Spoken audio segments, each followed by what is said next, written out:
Yo mga idol, kumusta? Mandrik mga sport, sabi nga pala, ating usapan, Barangay Nebra, jackpot sa bagong player at Maverick Amici trade. Magagalaw na nga ba? Pero bago na nga yan, kung bago pala sa aking channel, huwag mong kalimutan mag-subscribe at click ang notification bell para like kang updated sa tinitid sa upload natin. So pinagsisimula na nga rin ang panibagong conference All Filipino Cup mga idol. Matapos sa kakampiyon lang ang upunan ng TNT Tropang Giga, masasabing isa rin ang upunan ng ating Barangay Nebra sa humugot ng bagong player dahil isa rin sa kakulangan bilang big man noong Governors Cup mga idol. Grabing intense nga ang naging ipinakitang laban ng ating Barangay Nebra kung saan muntikan pa rin natalo ang TNT Tropang Giga. Pinatunayan pa rin ang lahat mga idol na malalakas pa rin ang TNT Tropang Giga kaysa sa kupunan ng Barangay Nebra.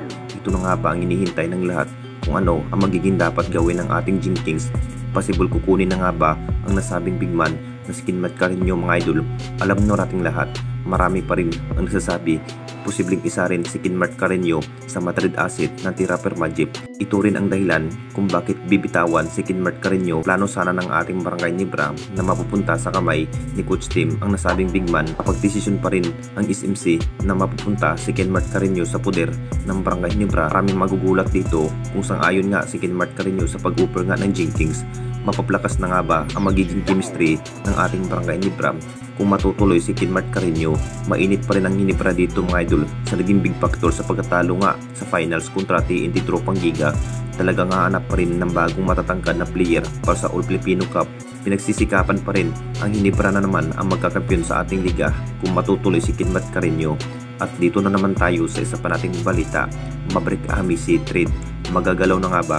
Alam na nating lahat mga idol, talagang isa rin ang nasabing player na si Maverick Amici sa binalak ng ating Barangay Nebra dahil bagsak nga ang naging performance ni Maverick Amici sa kupunan ng Barangay Nebra noong Governors Cup. Ito na nga ba ang kinahihintay ng lahat kung saan yung big impact pa rin si Maverick Amici sa bawat passing at assist mga idol, kung bakit ito rin ang dahilan sa naging bagsak ang laro.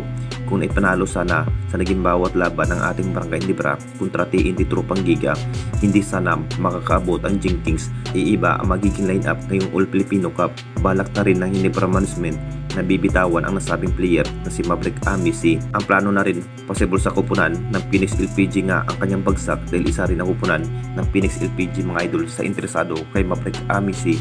Mas nagagandahan nga ang naging laro ni Maverick Amici sa mata ng Phoenix LPG. Plano pa lamang po ng Barangay Nebra na matrade ito si Maverick Amici kung makapagdesisyon dahil habang may value pa naman ito ang nasabing player, masasabing gugulat pa rin ang lahat kung makapagdesisyon ang Nebra management na matrade ang nasabing player na si Maverick Amici sa upunan ng Barangay Nebra papuntang Phoenix LPG.